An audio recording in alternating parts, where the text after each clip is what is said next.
Hare Krishna, Jai Srila Prabhupada. So 23. Nainam chindanti shastrani, nainam dahati pavakaha, na chainam kledayanti apo, na soshayati marutaha. Achedyoyam adahyoyam akledyo asoshya evacha, nityaha sarvagatah sthanur achaloyam sanatanaha. These are the attributes of the spirit soul that Krishna is explaining. He says, Na enam, the spirit soul, chindanti shastrani. Shastra means weapons. It cannot be destroyed by the weapons. Na enam, this soul, dahati pavakaha. It cannot be burnt by fire. Nacha enam kledayanti apo. Apaha means water. It cannot be moistened by water. Na soshayati marutaha.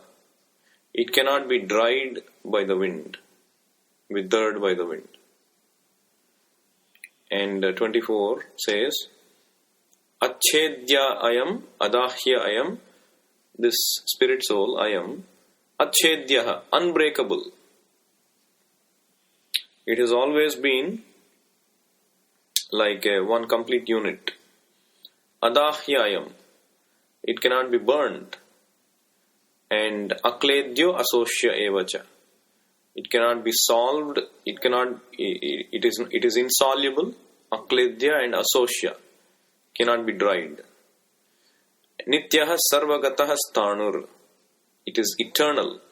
It is everlasting. It cannot be destroyed, nor its constitution be changed. Sanatanaha achalaha means immovable. Prabhupada explains that immovable meaning the soul, when it is fixed in one body, it won't move from that body until the transmigration happens. That way it is immovable. We should not think that the soul is stationary and is not moving like that. So achalaha ayam sanatanaha, eternally the same. That's another meaning. Eternally the same. It has a lot of repercussions, especially it refutes the Mayavada theory that the soul was one with the Supreme Soul, or we are all one with the Absolute Truth at one point, and we became fragmented, and now we became covered by this material body and are acting separately.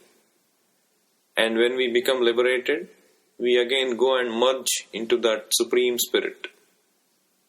I become one with the Supreme Spirit. I become God. Impersonal Absolute Truth. That is not supported here because the soul is eternally the same.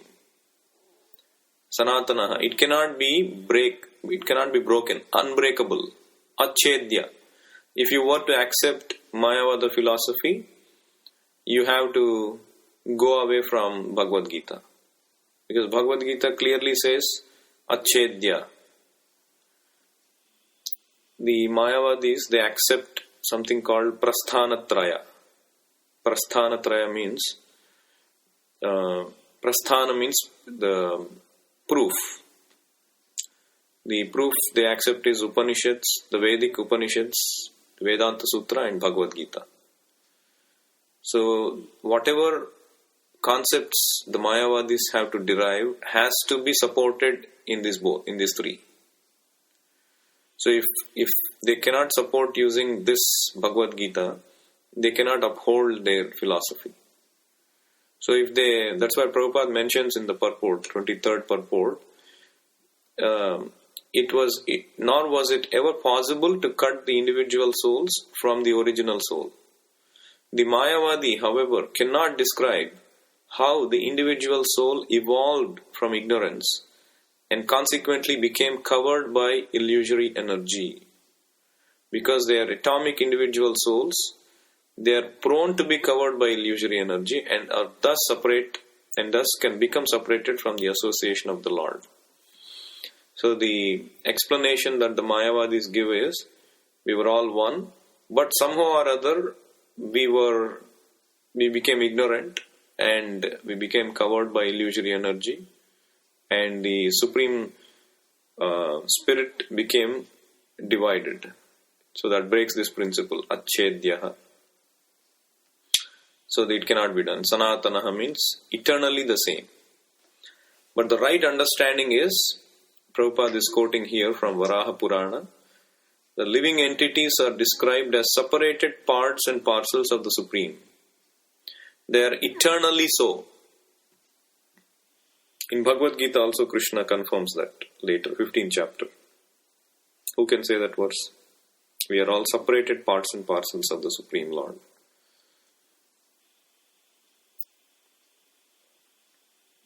Mamayvamsho Jivaloke. Yes. Mamayvamsho Jivaloke Jivabhuta Sanatana Manasashtani Indriyani Prakrutistani Kash. Yes. Mama eva amshaha jiva bhutaha. Krishna is saying, Mama eva amshaha, this living entities, jiva bhuta, the spirit soul, is my parts and parcels. Sanatanaha, eternally. They are not. It is not that at one point they became divided and they were all one with everything at one point. No. They were eternally my parts and parcels. Eternally individuals. 2.12. What did Krishna say? Natvevaham jatunasam natvam neme janadipa nachaiva na bhavishyamaha sarve vayam matah param. We will remain to be individuals. The individuality has been stressed so much. So we were eternally individuals, but we are all parts and parcels. And Prabhupada explains that using an example. Without looking at the purport, who can say this example? How does Prabhupada compare this with an analogy? That we are all parts and parcels. Sparks is sparks of fire. Yes. Can you explain a little more? Yes, sparks come out of the fire. So in the same way, we are all along with the parts and parcels of Krishna, which we came out. And our aim should be like taking the spiritual bodies and going back. Because when sparks come out, it will have identity, but it will not be as important as fire is. Yes. Very nice. So it is compared to fire and the sparks of fire. Krishna is like the fire and we are like the sparks of fire. And although one in quality with the fire, because we are infinitesimal, we are prone to be extinguished when out of fire. So, because we are individuals, we have free will, it is possible we choose to be out of fire. And then we fall out of the fire. So, we can become conditioned by one of these modes. So, mode of goodness, passion and ignorance. So, but when we again choose to go back to the fire, we again retain our individuality, but we become one with the interest of the Lord. So liberation means liberated from material conditioning, liberated from materialistic ignorance. But after liberation, we will continue to be individuals. So Prabhupada concluded that 23rd verse by saying, Arjuna became liberated by the knowledge received from Krishna, but he never became one with Krishna. We should always understand that. This is one of the biggest differences between Dvaita and Advaita. Of course, if one wants to become one, God as a Supreme Father satisfies their desires by making them merge into the impersonal Brahma Jyoti, as a spiritual spark in the effulgent rays of the Supreme Lord. But they cannot remain there for a long time because they want activity, they want exchange of rasa with someone. And so they fall down because they don't know rasa in the spiritual world. They fall down to the material world. Yenya ravindaksha vimuktamanina tvai astabhavad avishuddha buddhayaha aruhya kruchrena param padam tataha patanti adaha anadruta yushmadangrayaha. Because they have no idea about the Supreme Lord's devotional service, the Supreme mellow of devotional service. Anadrita yushmad angraya. They are unable to taste the nectar of serving the lotus feet of the Lord. Patanti adhaha. They fall down, even though they elevate to the supreme Brahmajyoti as spiritual sparks. Because they cannot have access to the supreme realm of Vaikuntha, the spiritual planets, they fall down to material planets again. So these two verses again refute the Mayavada philosophy. And then some interesting points Prabhupada mentioned about how the soul cannot be affected by any of these material elements, wind, water, fire, air, or any weapon for that matter. So the point is, Krishna is urging Arjuna to fight because none of these material things can affect the spirit soul. These elders, Bhishma, Drona, Pramukhataha, they cannot be killed by anything material. And they will go on to get a new and fresh bodies. Vasamsi jirnani yadha vihaya. 2.22 we had seen. So the presence of different kinds of weapons in Vedic literature is acknowledged here. There are weapons made of tornadoes. I mean, you can invoke a tornado with a mantra. You can invoke nuclear weapon with a mantra. And you could counter it also with another mantra. If you had read Krishna book, there is an episode of war with Banasura where eventually the war turns out to be a very fierce battle involving Krishna and Shiva, and they fight with ferocious means using weapons made of fire, water, tornadoes, rain, cyclones, and all these kind of things, and one could counteract the other. And finally they use this Shiva Jwara and Narayana Jwara, and Narayana Jwara becomes so cold that nobody was able to withstand it. So Lord Shiva had to plead the Lord to withdraw it. So these kind of things are possible. And they were all invoked by mantra. We don't need to manufacture it in a gross way like we do now. Like we impose sanctions on some countries manufacturing nuclear weapons. Because when they are manufacturing nuclear weapons, it is not easy to hide them. They have to have a big nuclear plant. They have to impose some materials. They have to conduct some tests. It can be clearly, grossly visible. Therefore, when the United Nations go for investigation, they can easily find out if this country is manufacturing a nuclear weapon. So it has to be done in a gross way. You cannot hide it. But with the mantra, they need not manifest or they need not make any gross nuclear weapon. Just by the mantra, they can generate the weapon. Why? Because if you think about it, subtle thoughts eventually manifests as matter. If our thinking is on particular thing, we eventually manifest that thing into some action, some gross form. So the thought is a very powerful thing, and if you can channel that thought process, thinking process in a particular way, guided by someone superior, you can manifest that into gross elements. The whole universe itself is started by subtle elements, and then eventually the gross elements came into picture. The false ego, in interaction with mode of ignorance, it generated sound, and sound generated the ears, and the object,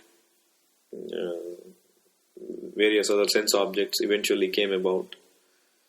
So like that, the subtle matter or subtle body can generate into action, or it can generate gross body. So like that. At the end of our death, whatever subtle body we have, it will take us to a gross body which can satisfy our subtle body's disposition. So like that. It is definitely possible.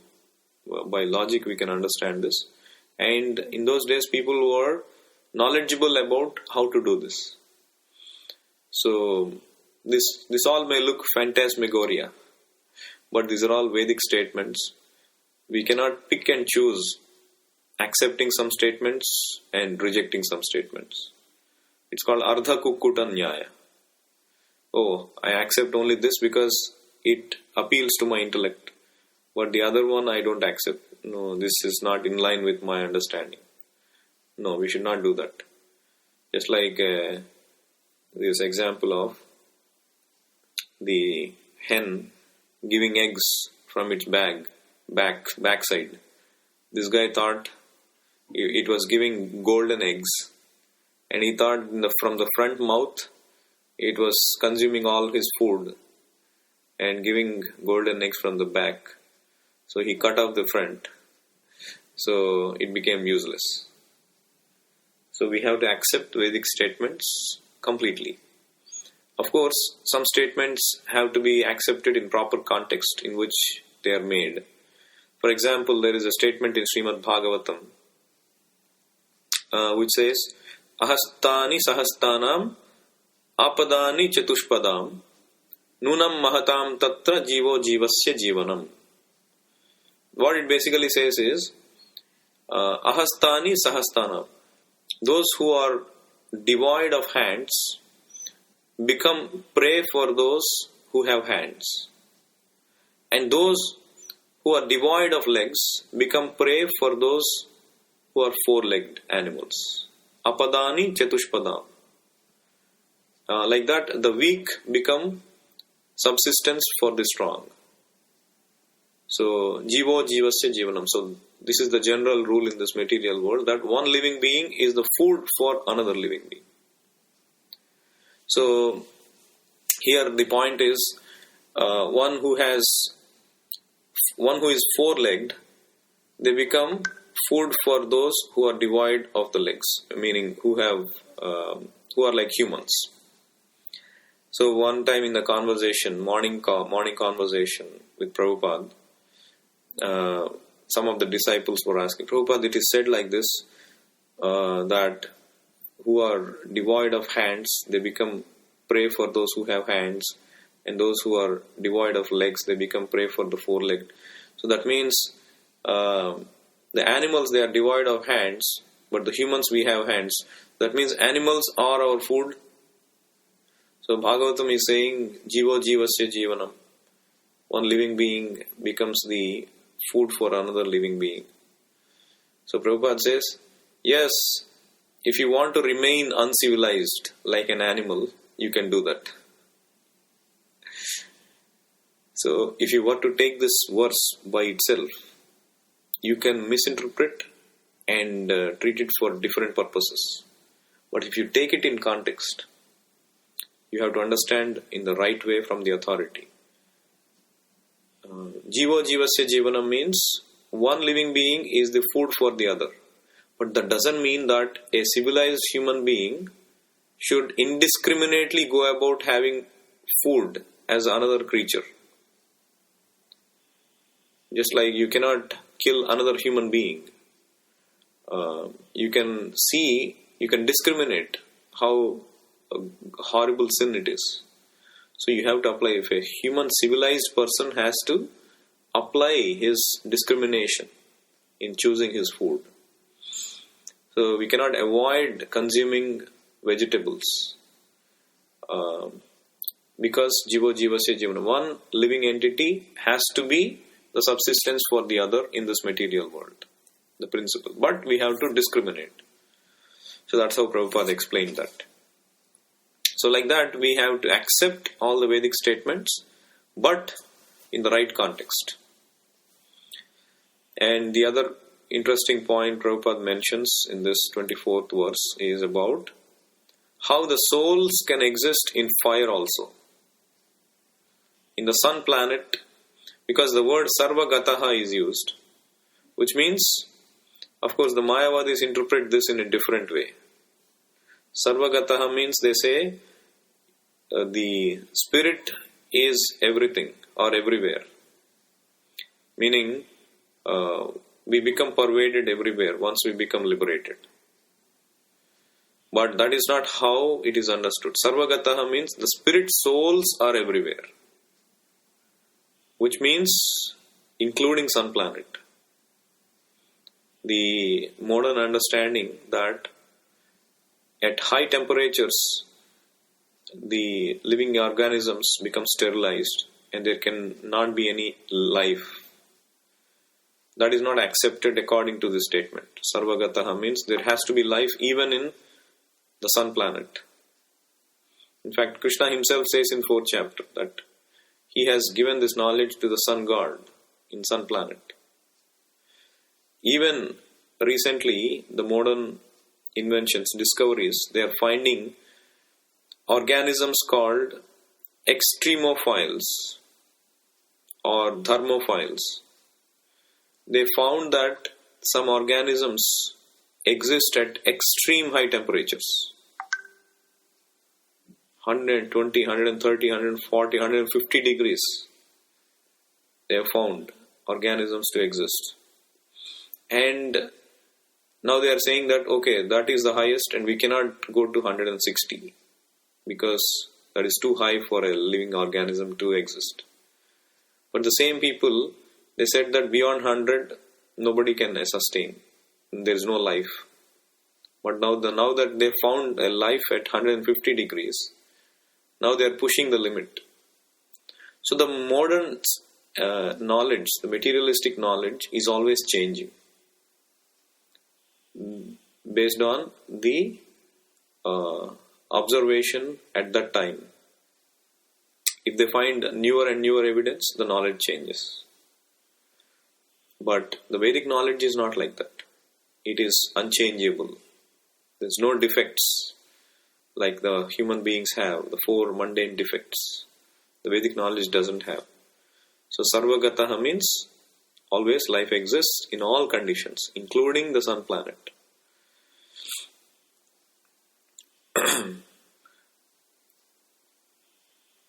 What else? What are the points? Any other points? Anyone has questions, comments?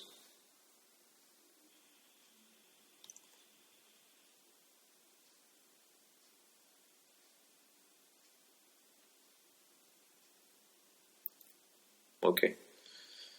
So we can stop here for today. Let's go to Sikshastakam prayers. Do you all have the prayers? Okay, so I think she sent a PDF as well as a link.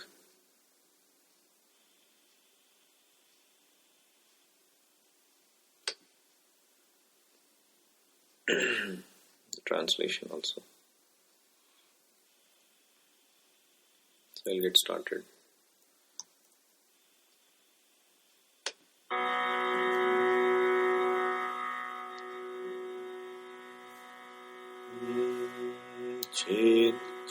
Cheto darpanam